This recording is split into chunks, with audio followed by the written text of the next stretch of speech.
أهل الصدق والوفاء أما بعد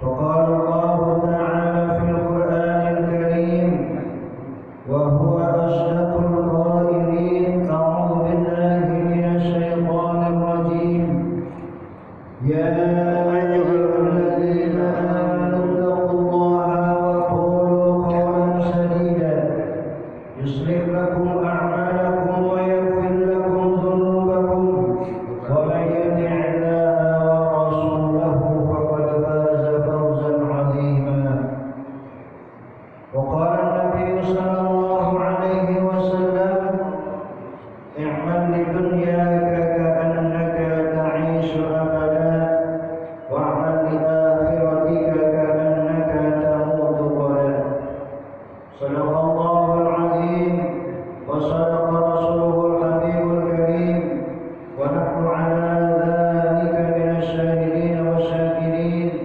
والحمد لله رب العالمين. حضرة المكرمون والمحترمون para alim ulama asatidz wal asatidzah, wabil khusus yang saya hormati, saya muliakan guru kita Al-Mukarram Bapak Kiai Haji Slamet Sugoro SPDI Sarjana Pendidikan Islam, yang mana beliau juga merupakan Ketua Majelis Ulama Indonesia Kecamatan Pademangan. Untuk itu kita doakan mudah-mudahan beliau sehat panjang umur, mudah-mudahan bisa senantiasa membimbing kita dalam taat kepada Allah Subhanahu wa taala. Yang saya hormati, saya muliakan Ketua Masjid At-Tahiyah Al-Mukarram Bapak Ustaz Junaidi beserta jajarannya. Alhamdulillah hadir Bapak Ustaz Suma, Bapak Ustaz Budi, Bapak Ustaz Dedi Babur, dan hadirin semua para sesepuh ini sepuh yang tidak saya sebutkan satu persatu namun tidak mengurangi rasa hormat dan takdim saya. Yang saya hormati, saya muliakan bapak-bapak, ibu-ibu, hadirin jamaah. Mudah-mudahan senantiasa dirahmati dan diridhoi oleh Allah Subhanahu wa taala. Pada kesempatan pagi hari ini di waktu subuh yang senantiasa memberikan keberkahan kepada kita, mari sama-sama kita memanjatkan puja kehadirat Allah yang Maha Kuasa, puji kehadirat Allah yang Maha Suci atas berkat karunia, rahmat dan juga nikmatnya, mulai dari nikmat sehat, panjang umur, murah rezeki, nikmat kesempatan, kemudahan, sampai dengan nikmat yang paling besar, nikmat yang paling agung tidak lain adalah nikmat iman dan Islam. Sehingga dengan nikmat itu kita masih tetap istiqomah, kita masih tetap taat ibadah kepada Allah Subhanahu wa taala. Salah satunya kita dapat duduk berkumpul bersimpuh di masjid yang sama kita cintai ini dalam rangka menunaikan kewajiban kita, yaitu sholat subuh. Alhamdulillah dilanjutkan dengan taklim.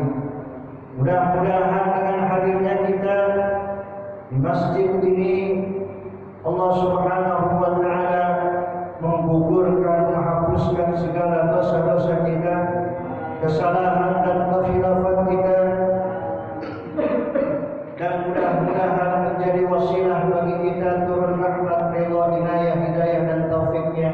Dan mudah-mudahan yang hadir pada kesempatan pagi hari ini dicatat oleh Allah Subhanahu wa taala dari deretan ahli surga. Salawat dan salam semoga tetap tercurah limpahkan kehadiran junjungan alam baginda Nabi besar Muhammad sallallahu alaihi wasallam beserta keluarganya, para sahabatnya, dan mudah-mudahan sampai kepada kita semua selaku umatnya. Hadirin bapak-bapak, ibu-ibu jamaah yang dirahmati oleh Allah Subhanahu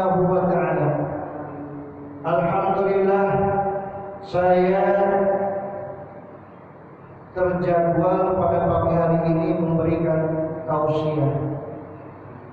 Mudah-mudahan sedikit tausiah saya mampu memberikan motivasi khusus bagi diri pribadi saya, umumnya bagi Bapak Ibu semua.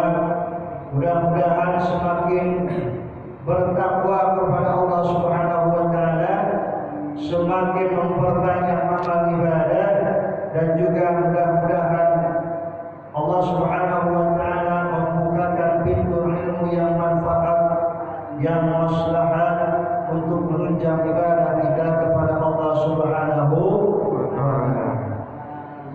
Bapak Ibu jamaah yang dirahmati oleh Allah Subhanahu wa taala, pada kesempatan pagi hari ini saya akan menyampaikan sebuah hadis Nabi, yang mana hadis Nabi ini adalah merupakan cara agar kita dapat selamat, cara agar kita dapat menghindarkan diri daripada kehancuran.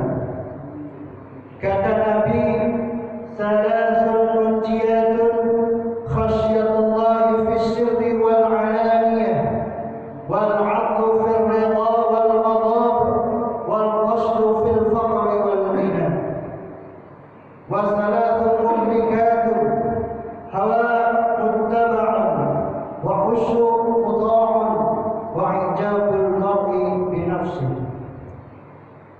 Kata Nabi, ada 3 perkara yang dapat menyelamatkan. Yang pertama adalah khasyatullahi fis sirri wal alaniyah, yaitu takut kepada Allah dalam keadaan ramai, dalam keadaan sepi. Fis sirri dalam keadaan sepi atau dalam keadaan ramai berjamaah. Kadang-kala mohon maaf, kalau kita lagi berjamaah, kalau kita lagi banyak orang, apalagi dilihatin sama mertua, kadang-kadang suka apa Bu? Suka mengismah. Kadang-kadang ada terbesit malu sama orang tua, malu sama mertua kalau pagi-pagi belum bangun, subuh kelewat, malu apa kagak kira-kira? Tapi beda kalau kita lagi nangkep, kalau kita lagi banyak dilihat, ya. Kemudian ketika sepi, ketika sendiri, ini kadang-kadang suka ada malas. Merasa apa? Merasa tidak dilihat, merasa tidak disaksikan. Padahal apa? Padahal Allah Subhanahu wa taala senantiasa melihat, senantiasa menyaksikan amal ibadah, perkara tingkah laku yang dilakukan oleh hamba.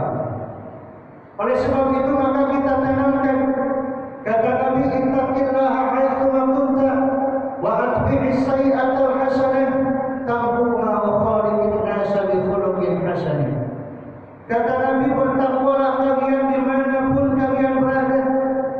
Maka takut kepada Allah adalah takwa kepada Allah dimanapun kita berada, baik dalam keadaan sepi atau ramai berjamaah, baik di hutan maupun di kota, di kampung ataupun di desa. Maka senantiasa kita bertakwa kepada Allah Subhanahu wa taala. Kenapa orang di Indonesia ini masih banyak yang korupsi? Kenapa orang masih banyak menyalahgunakan jabatan, menyalahgunakan kedudukan?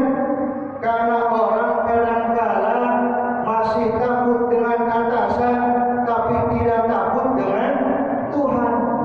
Betul apa betul? Orang berani korupsi, orang berani menyalahgunakan jabatan. Karena apa? Karena tidak takut kepada Allah, hanya takut kepada atasannya. Maka ada cerita pemuda naik motor, pas lampu merah dia terobos, kemudian dicegat sama polisi, "Brit, minggir." Maka anak saya mikir, ada apa Pak?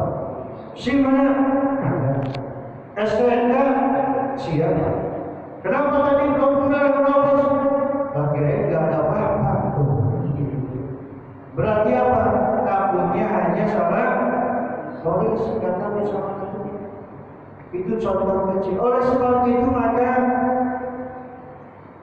harus kita tanamkan dalam hati kita takut kepada Allah Subhanahu wa taala. Karena dengan takwa kepada Allah yang akan menyelamatkan hidup kita baik di dunia maupun kelak di akhirat. Hadirin kaum muslimin, Bapak Ibu jamaah yang dirahmati oleh Allah Subhanahu wa taala. Kemudian yang kedua, kata Nabi yang dapat menyelamatkan adalah wal amal fil ridha wal qadar, yaitu bersikap adil dalam keadaan rela ataupun dalam keadaan benar. Bersifat adil kepada orang yang kita senangi ataupun orang yang kita benci. Maka kadang-kala kita dalam kehidupan ini tidak senantiasa selalu senang, tidak senantiasa selalu mudah. Kadang-kala ada dalam hidup kita ini perkara yang tidak menyenangkan. Ada kehidupan kita kadang-kala menyakitkan, baik itu dilakukan oleh pribadi maupun dilakukan oleh orang lain. Terutama ketika orang lain menyakiti kita, terutama orang lain ketika menjelekkan kita, maka kita pun harus bersikap adil terhadapnya. Jangan sampai apa? Jangan sampai kepada orang yang kita senangi, orang yang kita cintai, ketika ada suatu kesalahan, tetapi ia senantiasa diberikan kemudahan. Jangankan dihukum sesuai dengan kesalahannya, tetapi kesalahannya ditutup-tutupi. Sebaliknya, ketika orang yang ia benci, orang yang ia tidak sukai, jangankan diberikan kemudahan, kesalahan kecil pun dihukum dengan seberat-beratnya, melebihi daripada batas kesalahannya. Oleh sebab itu maka ketika kita ingin selamat, kita harus menerapkan sikap adil. Oleh karena itu maka bangsa negara kita kalau ingin terhindar daripada kekacauan, terhindar daripada kehancuran, ingin selamat, ingin aman, ingin nyaman, sejahtera, maka terapkan hukum, tegakkan keadilan. Jangan sampai apa? Jangan sampai menerapkan hukum tetapi pilih bulu, pandang bulu. Siapa ketika menerapkan keadilan, pandang bulu, pilih bulu, siapa yang menang? Yang menang siapa, Bu? Ibu-ibunya alhamdulillah ada banyak 20 orang ya, Bu ya. Namanya negeri ini tinggal dua, alhamdulillah. Siapa yang menang ketika pilih bulu, pandang bulu, Pak? Yang menang tidak lain adalah monyet. Kenapa yang menang monyet? Karena monyet kan banyak bulunya. Oleh sebab itu maka jangan pernah pilih bulu, pandang bulu. Jangan sampai menerapkan hukum itu bagaikan pisau, ke atas tumpul, ke bawah tajam. Giliran sama orang kaya, giliran sama pejabat, pemilik kedudukan, pemilik kekuasaan, ketika ada kesalahan tetapi dihukum ringan. Giliran sama rakyat biasa, rakyat jelata, nggak punya kekayaan, nggak punya kedudukan, apalagi jabatan, ketika ada kesalahan dihukum dengan hukuman yang berat. Kita ada Pak, panggil diulang. Belum kopi apa? Insya Allah Ustaz ini bentar lagi kopi nanti. Kenapa lama? Kayaknya lagi dimasak dulu, kopinya lagi dibeli. Benar ya Pak Udin ya? Kabarnya sih begitu. Bapak Ibu jamaah yang dirahmati oleh Allah Subhanahu wa taala, ketika kita harus bersikap adil, maka kita harus senantiasa menerapkan hukum dalam kehidupan berbangsa dan bernegara. Jangan jauh-jauh Pak, kehidupan keluarga saja kita juga harus adil. Sama istri harus adil, apalagi yang istrinya ada dua, Pak Pudin. Makanya kalau mau nikah lagi syaratnya harus apa Bu? Jaga jarak. Jaga jarak, kata Pak Haji. Syarat yang pertama tidak lain adalah adil. Kata Allah, "Faqihu ma qaba lakum minan nisa'i masna wa thulatha wa ruba'. Fa in khiftum alla ta'dilu fawahidah." Nikahi perempuan yang engkau cintai berapa Pak? 2, kemudian 3, kemudian 4. Bapak udah pada ketawa aja, pada senang-senang Bu. Kalau digituin Bapak sih. Tapi fa'in khiftum, kalau nggak berani, masih takut, Allah ta'dilu, untuk apa berlaku adil, fawahidah, atu aja Pak. Atu aja. Makanya ada bahasa, Pak Ustaz, jangan kamu 2, 3, 4, atu aja kalau habis. Itu salah Pak, omongan habis. Masa istri mau dihabisin? Kira-kira istri dihabisin karena polisi apa kagak? Kalau polisi sekarang dikit-dikit KDRT, dikit-dikit KDRT. Istri itu bukan dihabisin Pak, tetapi istri itu apa? Ditambahin tuh kata Pak Pudin, Mas Pak. Oleh sebab itu maka kita harus bersikap adil dalam kehidupan. Sama anak juga begitu Pak, sama anak juga sama begitu Bu, harus adil. Apalagi kalau anaknya ada 2, ada 3 sampai 4. Pak Kiai kita di Paris Slamet Sugoro baru 4. Jangan udah 4, baru 4. Kenapa? Ya kita kan nggak tahu, nanti mungkin ada lagi gitu kan. Dari yang sekarang atau dari bibit yang baru kan kita nggak tahu. Punya anak 2, 3, 4 harus adil. Jangan, bukan berarti misalkan anak pertama dikasih 50.000, anak kedua dikasih 50.000, anak ketiga juga sama. Tetapi kadang-kala adil itu harus sesuai dengan porsinya. Anak yang pertama dikasih 50.000, anak yang keempat masih SD dikasih 50.000, kira-kira adil apa enggak Pak? Adil apa enggak? Kasar kata mah adil, tetapi apa? Sebenarnya tidak adil. Kenapa demikian? Karena anak SD 50.000 mah kegedean Pak. Benar apa benar? Kalau anak yang pertama kuliah 50.000 mah cukup. Apalagi kuliahnya jauh di Depok, di UI misalkan, ongkos sudah berapa? Ya, buat makan, buat jajannya, belum fotokopi. Lah anak SD diantarin, pulang dijemput. Fotokopi kan agak pernah beli, kan begitu. Makanya harus ada sesuai dengan apa porsinya. Ini kadang-kadang orang tua suka salah paham, menerapkan keadilan kepada anak. Sehingga apa? Sehingga timbul perpecahan. Sehingga timbul apa? Permusuhan di kalangan. Oleh sebab itu maka ketika kita ingin selamat maka kita harus adil. Kemudian yang selanjutnya, apabila kita ingin selamat kata Nabi, yang ketiga adalah wal qasdu fil faqri wal ghina, yaitu sederhana dalam keadaan fakir kekurangan, wal ghina ataupun dalam keadaan kaya berlebihan. Karena sederhana Pak bukan berarti diterapkan bagi dia yang senantiasa kekurangan, bukan hanya gaya hidup bagi orang miskin saja, tetapi orang kaya juga harus sederhana.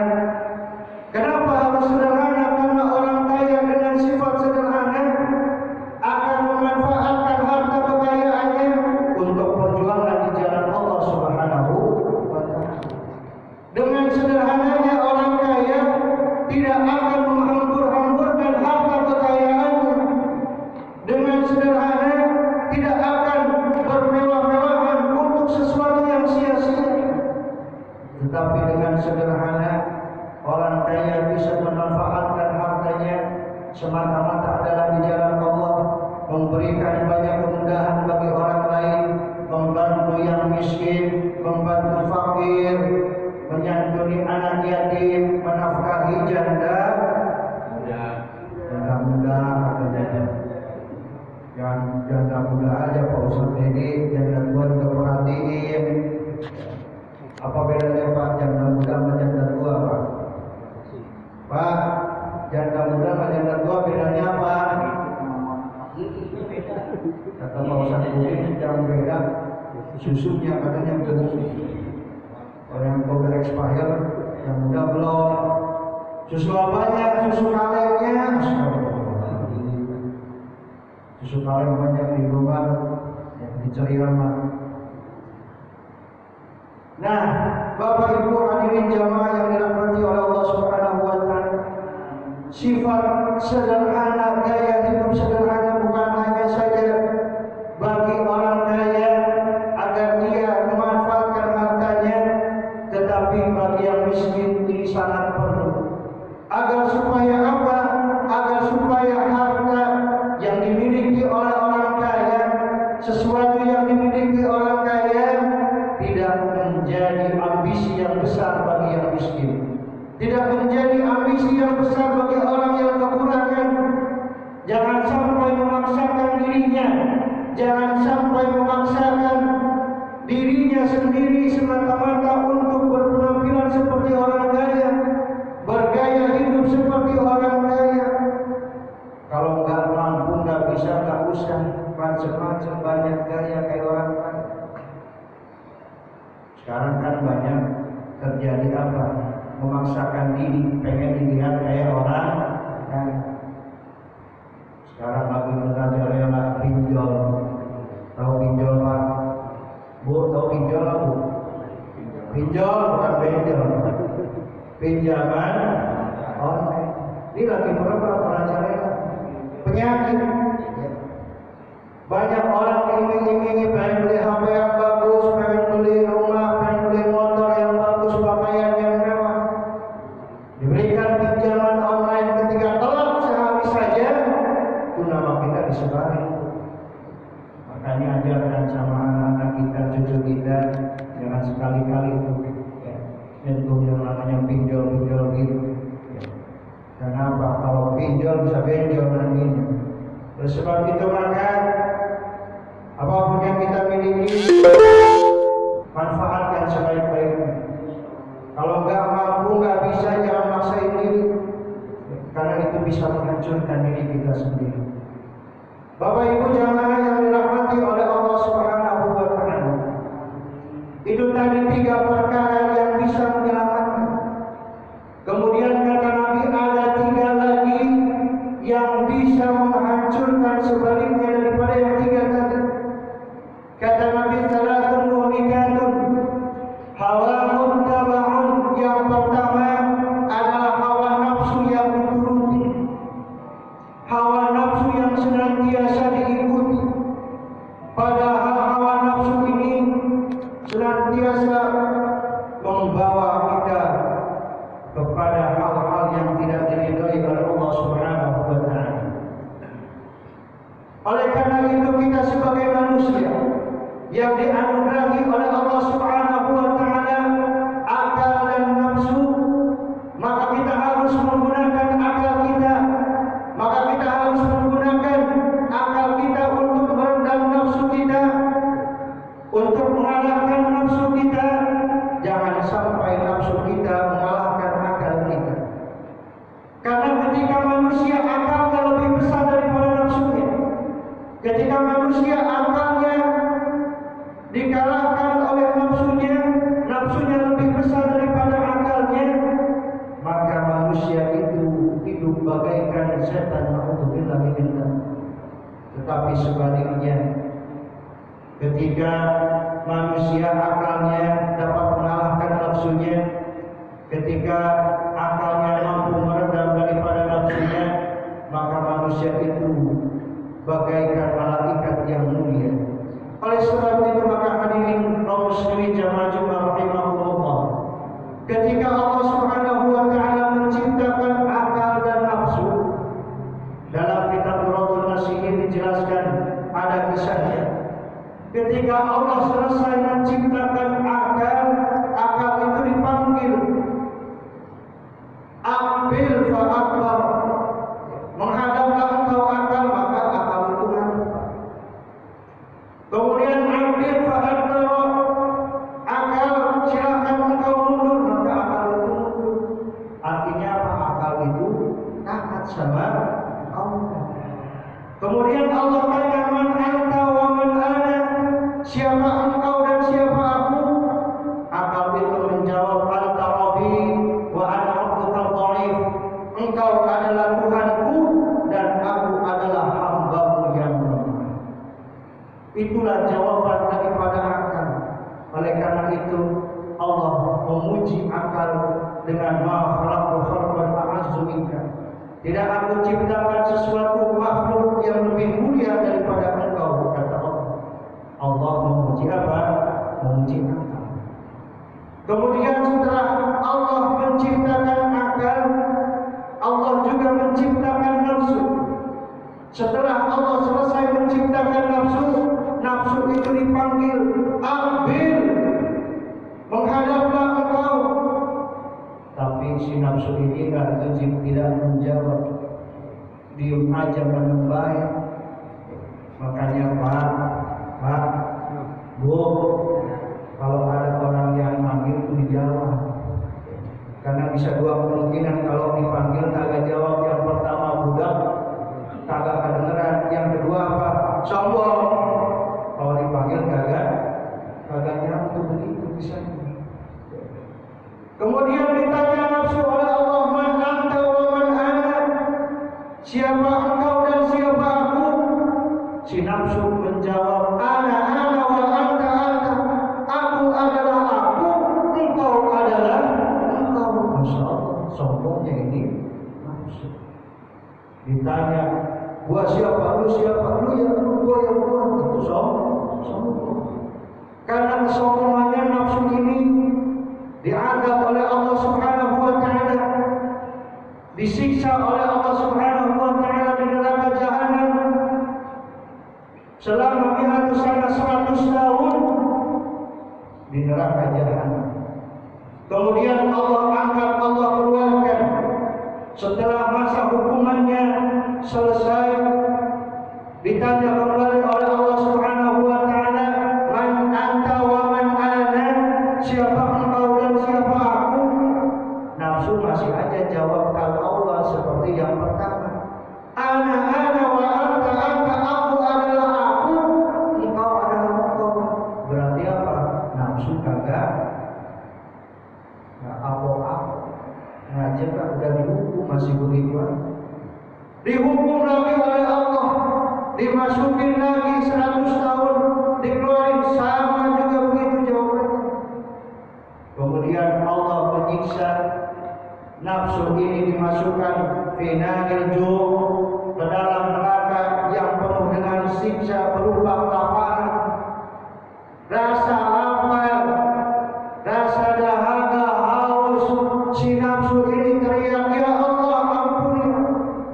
Enggak kuat ternyata nafsu ini. Dihukum oleh Allah 100 tahun, kemudian dikeluarkan. Ketika dikeluarkan, nafsu ini menjawab, Allah adalah Tuhan dan aku adalah hamba. Berarti apa? Berarti nafsu ini bisa diredam, nafsu ini bisa dikalahkan oleh akal kita. Dengan cara apa? Tidak lain adalah dengan jalan lapar. Dengan apa kita lapar? Ibadah dengan merasakan kelaparan. Tidak lain adalah dengan ibadah puasa. Itulah sebab salah satunya kita diperintahkan oleh Allah untuk puasa, agar supaya kita bisa mengendalikan hawa nafsu kita. Makanya kalau kita puasakan, yang ada apa-apa lemes, kagak bisa kemana-mana, kagak tanginas, kagak gesit. Beda sama orang yang kenyang. Kalau orang yang kenyang itu kuat kemana-mana bisa. Kenapa? Karena banyak makanan di perut.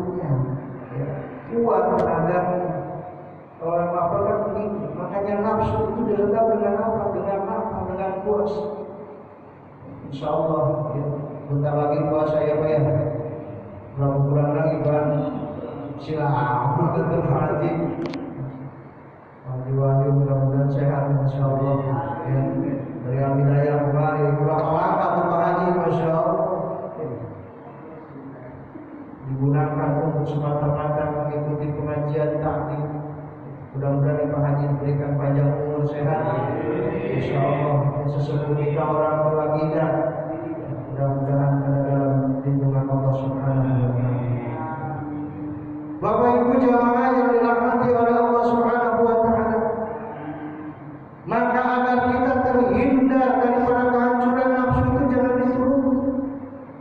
Nafsu itu jangan diikuti karena apa? Nafsu pengennya adalah sesuatu yang sedang, sesuatu yang menyenangkan hati, menyenangkan badan kita, menyenangkan pikiran kita.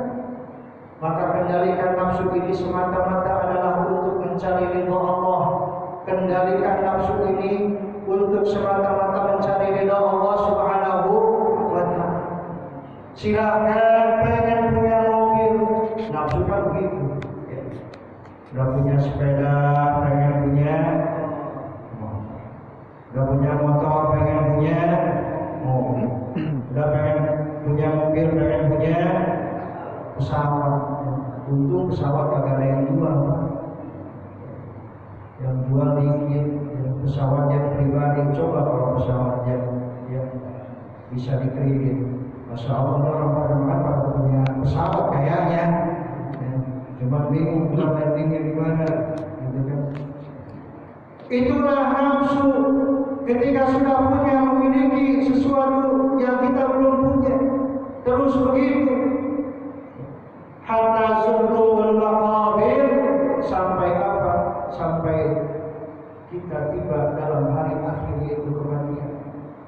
Oleh sebab itu maka kehidupan dunia ini senantiasa bukan hanya semata-mata untuk memperturutkan hawa nafsu saja, tetapi semata-mata hidup ini kita gunakan nafsu akal kita adalah untuk mencari ridha Allah, beribadah taat kepada Allah Subhanahu wa Ta'ala.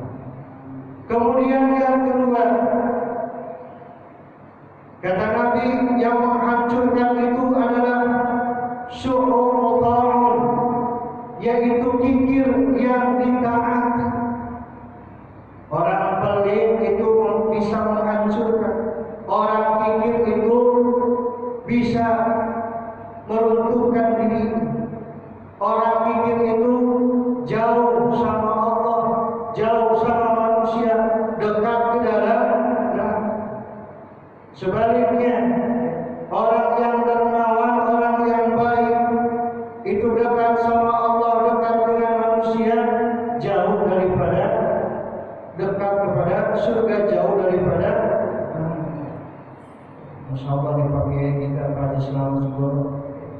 Saya tahu siput, Pak, Bu, saya tahu siput, tahu kepiting pada makan dulu pertama kesini, tahu dari beliau. Oh, ini rasanya kepiting dulu belum pernah, karena di kampung gak ada. Yang ada beliau, pagi ya, kepiting sawah. Kepiting sawah kan kagak dimakan. Tapi alhamdulillah semenjak kenal beliau, sering dijajarin, beliau luar biasa dermawannya. Siapa aja ditraktir kalau ada rezeki, disebut kepiting, cumi, Masya Allah. Itu adalah sifat dermawan. Karena beliau senantiasa dermawan, alhamdulillah rezekinya banyak terus. Sampai bisa beli rumah di Cisokan, luar biasa bersama kita doain biar rezekinya makin banyak, makin besar. Mudah-mudahan di jamaah Ataya semua bisa ditraktir insyaallah yang Bapak Haji Selamat. Tapi jangan semuanya gantian, dua-dua, tiga-tiga, jangan semuanya kita bisa bobol Pak Kiai.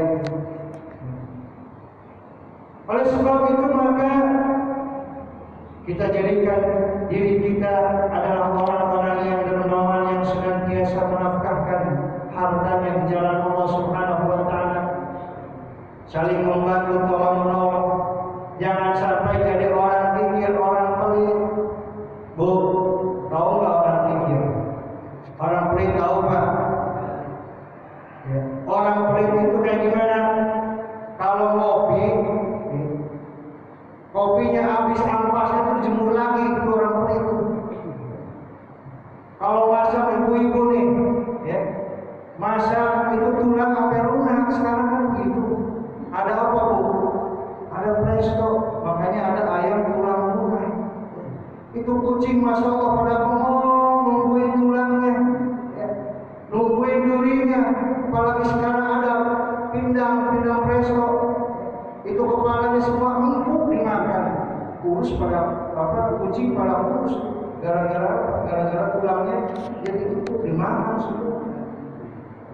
Oleh sebab itu maka ketika kita diberikan rezeki lebih oleh Allah Subhanahu wa taala, maka mari sama-sama kita gunakan harta itu bukan untuk menyenangkan diri pribadi saja, tetapi kemanfaatannya sebesar-besar bagi orang-orang yang ada di sekeliling kita. Dan yang terakhir, yang merupakan cara agar terhindar daripada kehancuran, kata Nabi, wa ijabul mar'i bi nafsi. Apa itu? Yaitu aneh, kagum sama dirinya sendiri. Ada nggak kira-kira orang yang kagum sama dirinya sendiri? Ada nggak Bu? Banyak. Aneh gua sama diri gua sendiri. Mobil punya rumah, tetangga motor cuma satu. Aneh banget, kagum gua sama diri gua sendiri. Rumah gede, nggak ada yang menempatin. Itu yang bisa menghancurkan. Apa itu? Tidak lain adalah ujub, sombong. Orang yang sombong itu menghancurkan. Kagum sama dirinya sendiri, ujub sama dirinya sendiri. Oleh sebab itu maka ujub sombong ini adalah penyakit hati yang tidak bisa dirasakan oleh dirinya, tetapi dirasakan oleh orang lain. Betul apa tidak? Betul. Kira-kira nih kalau ibu ke dokter, ya, dokternya tahu nggak penyakit ibu? Nggak tahu, ditanya dulu. Ya. Makanya suka aneh kadang-kadang. Bapak, ibu sakit apa? Apa yang dirasakan? Itu penyakit zahir. Yang membedakan penyakit hati dengan penyakit zahir badan kita, yang merasakan kalau zahir badan kita diri kita sendiri. Tetapi kalau penyakit hati yang bisa merasakan itu orang lain. Oh, ternyata kita sombong karena ada orang yang gak suka sama kita karena kesombongan kita. Oh, ada orang yang tidak suka karena kita terlalu ujub, membanggakan diri kita sendiri. Oleh sebab itu maka kita harus hindarkan sifat ujub sombong ini. Jangan sampai kita sombong, ujub, takabur, sehingga Allah Subhanahu wa taala melaknat kita. Na'udzubillah min dzalik. Kayak iblis, Pak. Iblis itu dilaknat oleh Allah, disiksa kelak nanti karena ia bersifat sombong, bersikap ujub, takabur, merasa dirinya lebih baik, merasa dirinya lebih hebat dari siapa? Dari Adam. Kata Allah, wa idh qulna lil malaikati isjudu li Adam fasajadu illa iblis aba wastakbara wa kana minal kafirin. Dan ketika aku memerintahkan, ketika aku berkata, kami berkata kepada malaikat, bagi malaikat apa? Sujudlah kalian kepada Adam. Maka malaikat semuanya sujud illa iblis, kecuali iblis. Aba wastakbara wa kana minal kafirin. Ujub, takabur, sombong iblis itu maka dicap oleh Allah, kana minal kafirin, ia termasuk orang yang kafir. Ia adalah bagian daripada orang yang kafir, bagian daripada kafir kepada Allah, ingkar kepada Allah Subhanahu wa taala. Jangan ada dalam hati kita perasaan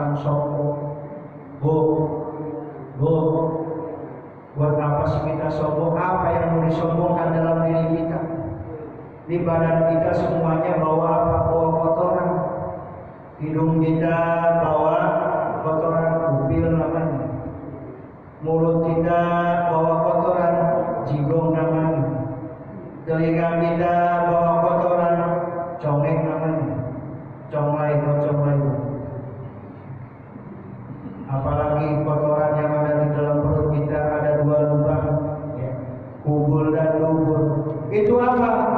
Tempat untuk mengeluarkan kotoran. Lalu apa yang patut kita sombongkan?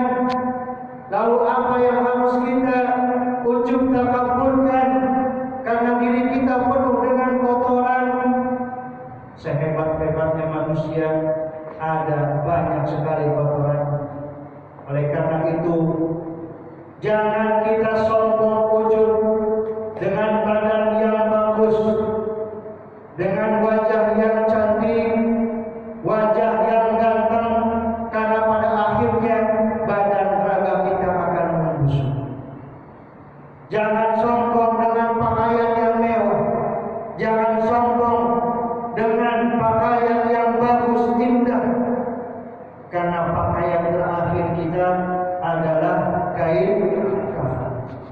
Jangan sombong dengan kendaraan yang mewah, kendaraan yang mengkilat, punya mobil Fortuner, punya mobil Pajero, punya mobil Pujero, karena kendaraan terakhir kita adalah neraka. Jangan juga bangga dengan rumah yang mewah, rumah yang luas, di Pondok Indah, di Menteng, atau di tempat-tempat mewah lainnya, karena rumah terakhir kita nanti adalah kuburan yang luasnya cuma 2x1 doang. Oleh karena itu, Bapak Ibu hadirin jamaah yang dirahmati oleh Allah Subhanahu wa taala, maka ingatlah dalam hati kita kematian. Jangan ada rasa sombong takabur dalam hati kita, karena kita semua pada akhirnya adalah capek. Semua orang bisa melamar atau ingin menjadi lurah, menjadi wali kota, bisa kepilih menjadi bupati, gubernur. Tetapi yang pasti semua orang akan menjadi camat. Apa itu Pak Camat? Calon. Oleh sebab itu, maka ingatlah senantiasa kematian, ingatlah senantiasa mati. Kata Allah, kullu nafsin dha'iqatul maut. Tiap-tiap yang bernyawa pasti akan merasakan kematian. Maka ingatlah senantiasa mati, karena dengan ingat mati, hidup kita akan menjadi lebih hati-hati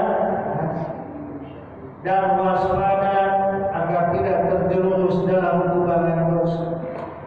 Oleh sebab itu, maka pelajaran terbaik bagi kita adalah kematian. Oleh sebab itu, maka hindarkan 3 perkara yang bisa menghancurkan dosa. Jangan sampai nafsu dituruti, kemudian kikir ditaati, kagum terhadap diri sendiri. Karena itu apa? Bisa menghancurkan diri kita.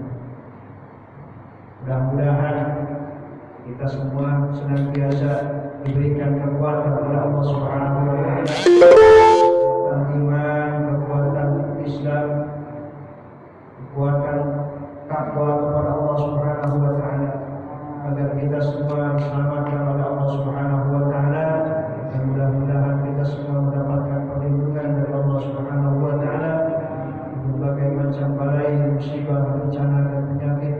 Dan mudah-mudahan Covid ini alhamdulillah mulai berhenti, dan insyaallah Allah hilangkan yang 100%, agar kita bisa beraktivitas normal kayak dulu lagi, bisa haji umroh lagi, yang mana insyaallah di jamaah udah pada nungguin. Mudah-mudahan Allah mengumpulkan para jamaah haji dan umroh bisa berangkat, kita bisa beraktivitas seperti dulu lagi. Itu saja yang bisa saya sampaikan pada kesempatan pagi hari ini. Mudah-mudahan bermanfaat khusus bagi